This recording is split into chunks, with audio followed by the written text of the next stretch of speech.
बोलो बांके बिहारी लाल की जय, कृष्ण भगवान की जय। वो ब्रह्म मंडलाकार ज्योतिषपुंज स्वरूप हैं। ग्रीष्म ऋतु के मध्याह्न काल में प्रकट होने वाले कोटि कोटि सूर्यों के समान उसका प्रकाश है। किसका? कृष्ण भगवान का। वो आकाश के समान विस्तृत, सर्वत्र व्यापक और अविनाशी हैं। योगियों को वो चंद्र मंडल के समान सुख पूर्वक दिखाई देते हैं।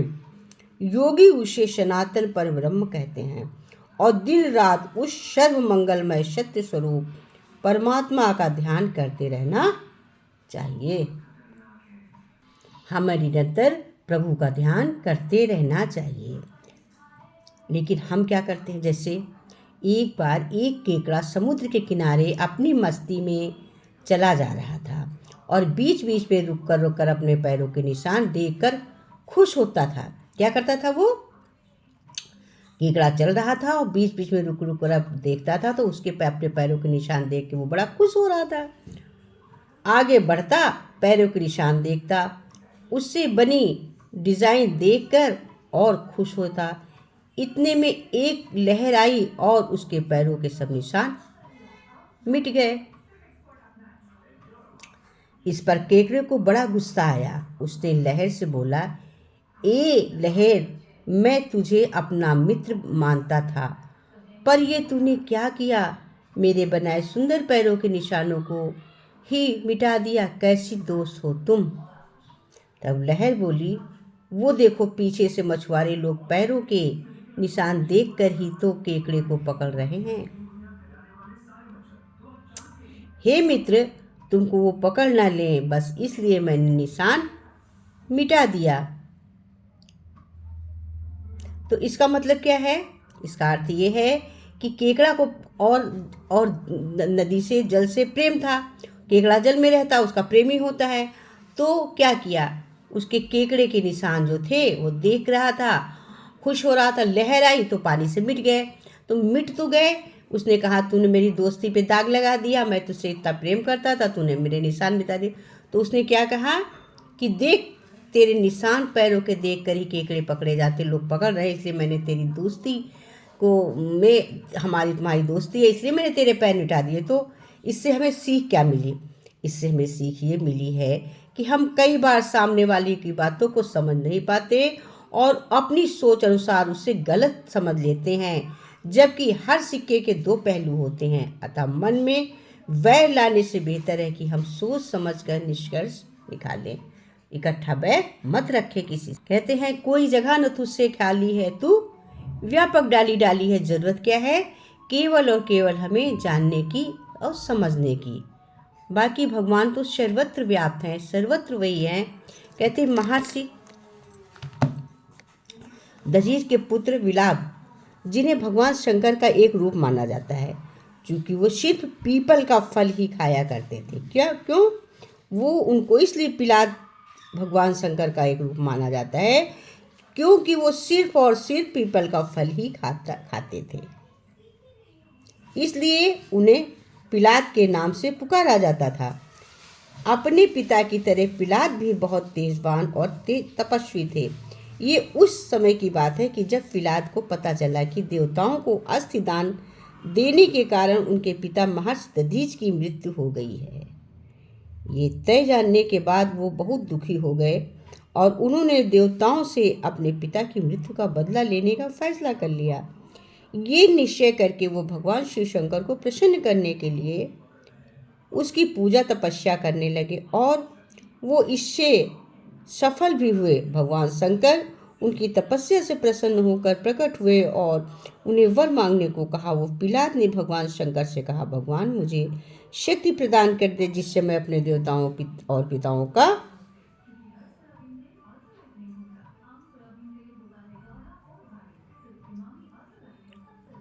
पूर्वजों की सेवा कर सकूं, बदला दे सकूं।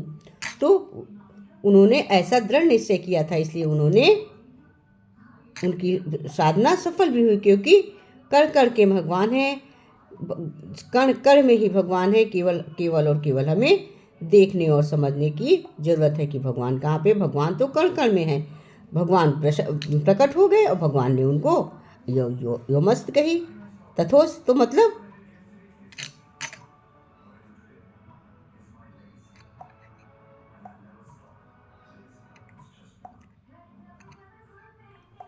कि कहते हैं भगवान सर्वत्र व्यापक में कण कण में है। जैसे विलाद में थे उसने तपस्या, उसी तरह से भगवान कहते हैं केवल और केवल तुम्हें याद करने की जरूरत है, बाकी तो मैं हर जगह हूँ ही, लेकिन तुम भी तो ध्यान करो।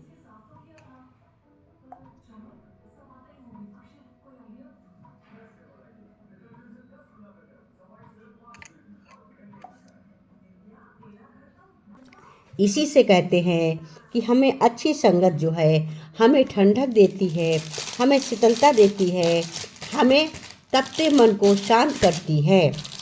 सत्संग एक मिठास है जो कड़वी वाणी को मीठा बनाती है। सत्संग एक संतोष है, कृष्ण का नाम एक संतोष है। सब्र है जो लोभ लालच को बढ़ने से रोकता है। सत्संग एक ऐसा सत्य है जो झूठे इंसान को भी सत्य के मार्ग पर ले जाता है। सारे दुख निराश शांति एक अचूक दवा है। भगवान कहते हैं जब भूख के कारण बच्चा रो रहा है, माँ के हाथ में बोतल है, फिर भी वो उसको दस नहीं रही है, क्योंकि माँ को पता है कि बोतल में दूध अभी गर्म है, इसलिए बच्चे को अभी देना ठीक नहीं है। यही हमारे जीवन में होता है।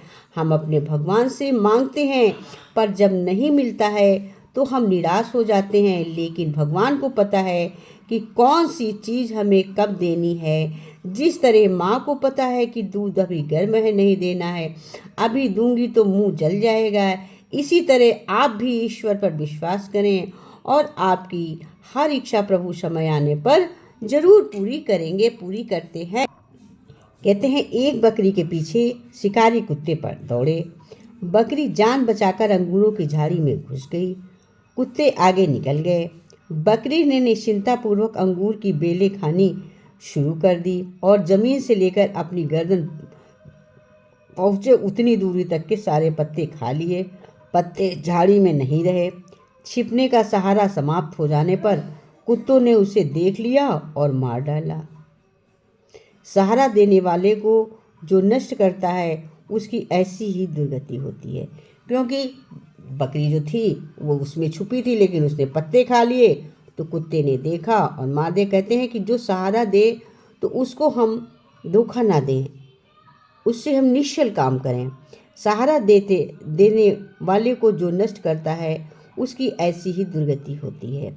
कहते हैं मनुष्य भी आज सहारा देने वाली जीवनदायिनी नदियाँ, पेड़ पौधे, जानवर, गाय, पर्वतों आदि को नुकसान पहुंचा रहे हैं और इन सभी का परिणाम भी अनेक आपदाओं के रूप में भोग रहे हैं। जब हम किसी को नष्ट करेंगे तो फिर हमको भोगमान तो करना ही पड़ेगा। इसी को कह रहे हैं आज कलयुग। भगवान कहते हैं जिस शरीर को लोग सुंदर समझते हैं, मौत के बाद तो वही शरीर क्यों अच्छा नहीं लगता, क्यों उसको कहते हैं कि जल्दी हटाओ जल्दी हटाओ, फिर उसको क्यों नहीं रखते हैं, उसे घर में ना रखकर जला क्यों दिया जाता है। जिस शरीर को सुंदर मानते हैं जरा उसकी चमड़ी तो उतार कर देखो, तब हकीकत दिखेगी कि भीतर क्या भरा है। भीतर तो बस रक्त होगा, मल होगा, कचरा भरा होगा, फिर ये शरीर सुंदर कैसे हुआ। शरीर में कोई सुंदरता नहीं है, सुंदर होते व्यक्ति के कर्म हैं, उसके विचार, उसकी वाणी, उसका व्यवहार, उसके संस्कार और उसका चरित्र।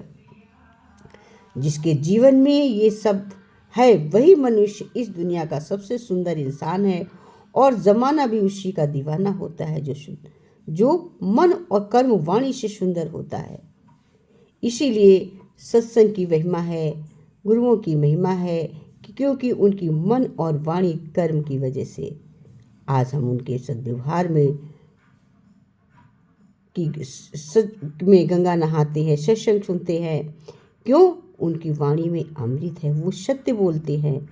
शरीर की सुंदरता उनके पास नहीं है, उनकी वाणी में सुंदरता है, उनके व्यवहार में स्वतंत्रता है, उनके चरित्र में स्वतंत्रता है, उनके संस्कारों में स्वतंत्रता है।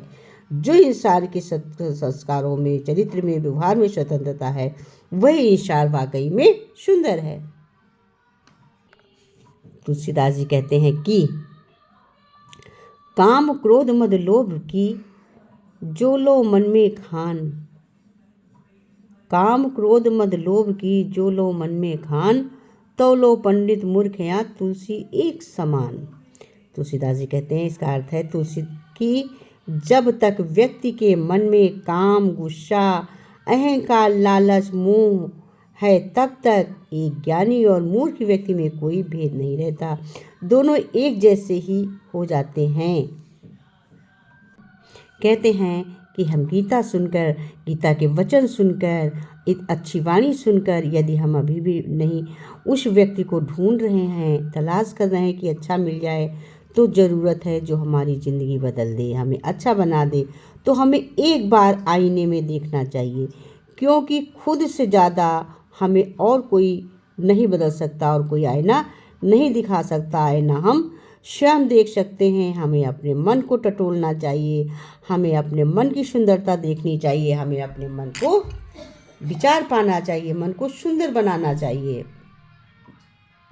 जहाँ सच्चे मालिक की महिमा होती है, वहाँ उसके चरणों में प्रेम प्रीति बढ़ाने की और सूरज शब्द मार्ग के भेद की चर्चा हमेशा होती है। वही सच्चा सत्संग है।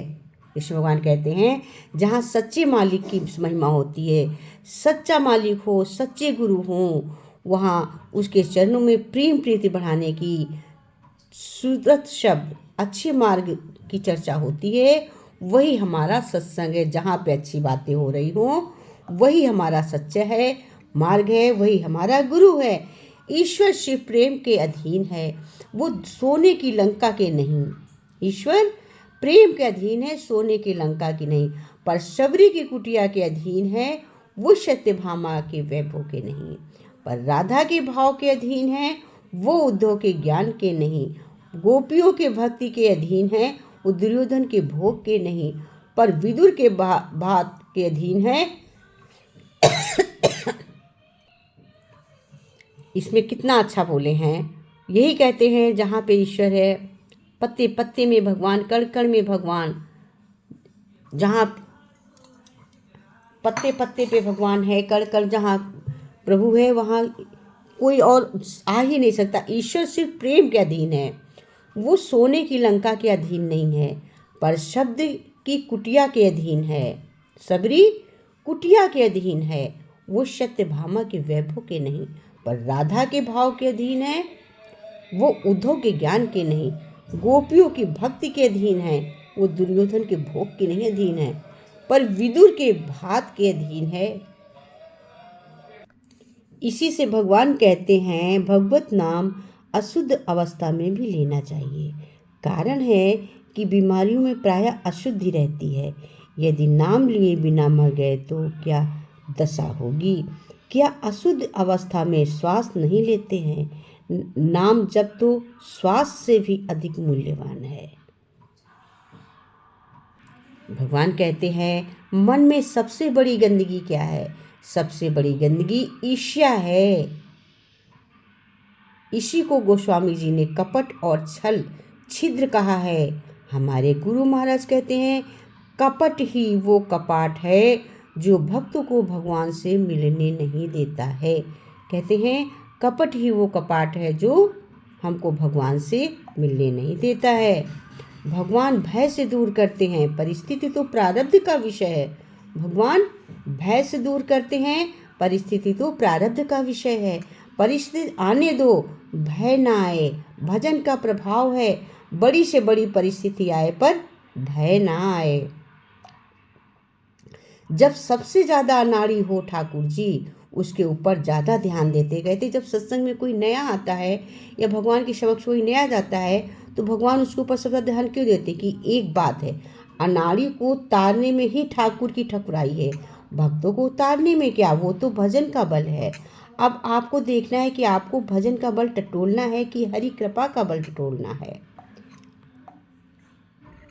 जो सबसे ज़्यादा अनाड़ी हो ठाकुर जी, इसीलिए उसके ऊपर सबसे ज़्यादा ध्यान देते हैं। भगवान सबसे ज़्यादा उसी पे ध्यान देते हैं।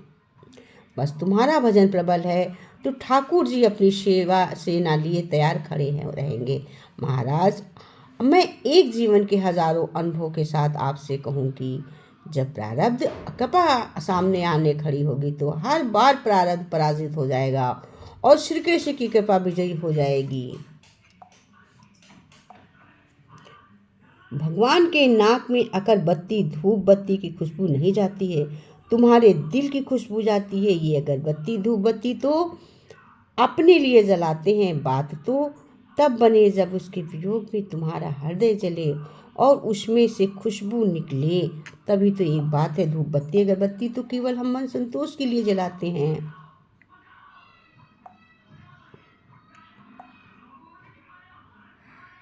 भजन करने का अर्थ है भगवान के सम्मुख होना, भगवान में प्रियता, अपनापन होना, भाग्यवान की प्रतिष्ठा, देश होना, दूसरों की सेवा करना, दूसरों को देने का भाव रखना, अभावग्रस्त की सहायता करना, यही भजन है।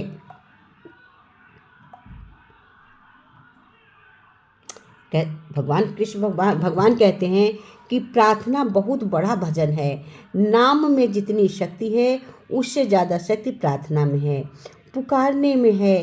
कोई आदमी चोर डाकुओं फंस जाए तो वो पुकार करता है, आर्त भाव से पुकारे तो भगवान की कृपा से सब आपने आप ही हो जाएगा। अचानक हो जाएगा, आश्चर्य होगा कि क्या हो गया। ऐसा लगेगा कि मानो दूसरी दुविधा में आ गए हैं। ये उद्योग साध्य ही है, ये प्रभु ध्यान से ही संभव है। चाहे घर में रहें, चाहे हम जंगल में रहें, स्वार्थ और अभिमान का त्याग तो करना ही होगा। मनुष्य घर में रहते हुए भी ऋषि का जीवन बहुत सुंदरता से बिता सकता है। यही गीता की विशेषता है। गीता में यही परमार्थ सिखाया जाता है, यही गीता की एक विशेषता है। गीता में यही सिखाया जाता है कि किस तरह से हम घर में रहते हुए भी संन्यास जीवन बिता सकते हैं, अच्छे मार्ग कर सकते हैं। शरीर निर्वाह के लिए तो चिंता करने की ज़रूरत ही नहीं है, पर शरीर छूटने के बाद क्या होगा, इसके लिए चिंता करने की बहुत ज़रूरत है। प्रायः लोग कह दिया करते हैं कि नाम जप करते समय भगवान में मन नहीं लगे तो नाम जप करना व्यर्थ है। नाम जप कभी व्यर्थ हो ही नहीं सकता, क्योंकि भगवान के प्रति कुछ ना कुछ भाव रहने से ही नाम जप होता है। भाव के बिना नाम जपने में प्रवृत्ति ही नहीं होती। अतः नाम जप का किसी भी अवस्था में त्याग नहीं करना चाहिए।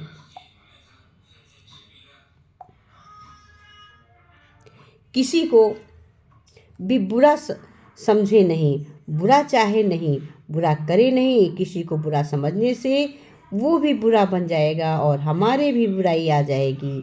किसी को बुरा समझना अपने में बुराई को निमंत्रण देना है। स्वरूप में बुराई नहीं है, बुराई आगंतुक है, बुराई स्थायी नहीं है, असत है, बंधन कृत्रिम है, मुक्ति स्वतः सिद्ध है। मनुष्य केवल भला हो तो कर सकता है, पर केवल बुरा कोई नहीं हो सकता। बुराई देखने से बुराई के साथ संबंध जुड़ता है। किसी को बुरा नहीं माने, बुरा नहीं देखें, संसार की सेवा हो जाएगी। बुरा देखोगे तो बुराई, भला देखोगे तो भलाई नजर आएगी। इसलिए हमें किसी में बुराई नहीं खोजनी चाहिए। कर्म ही रहस्य है। कर्म का ये रहस्य, पुरुष और प्रकृति ये दो हैं। इनमें से पुरुष में कभी परिवर्तन नहीं होता है, प्रकृति कभी परिवर्तन नहीं होती है। पुरुष में परिवर्तन हो और प्रकृति में तो परिवर्तन रहित है ही नहीं होती। जब वो पुरुष प्रकृति के साथ संबंध जोड़ लेता है तब प्रकृति की क्रिया पुरुष का कर्म बन जाती है, क्योंकि प्रकृति के साथ संबंध बनाने में तत्मय हो जाता है। तत्मय होने से जो प्रकृति वस्तुएं प्राप्त हैं उनमें ममता होती है और उस ममता के कारण अप्राप्त वस्तुओं की कामना होती है।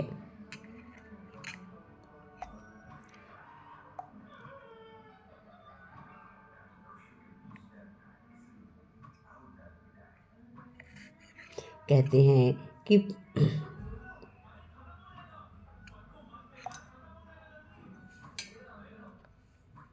सदैव इंसान को कोई जगह न तुझसे खाली है, तू व्यापक डाली डाली है। जब हर जगह भगवान है तो हमें हरि शरणम हरि शरणम हरि शरणम हरि शरणम। प्रेम की जोत जगाएं, विरह की आग हम नहीं जलाएं। हमें प्रेम की जोत जगानी चाहिए, विरह की आग नहीं जलानी चाहिए। खुशी हजारों गम मिटा देती है, इसलिए हमें खुशी बांटनी चाहिए। प्रभु के नाम को हरि शरणम भजने चले। हम ये ना भूले कि हरि शरणम, तो हमेशा हरि की शरण में ही हम रहेंगे, क्योंकि प्रेम जोत जग गई तो विरह की अग्नि अब खुद ही खुद मिट जाती है।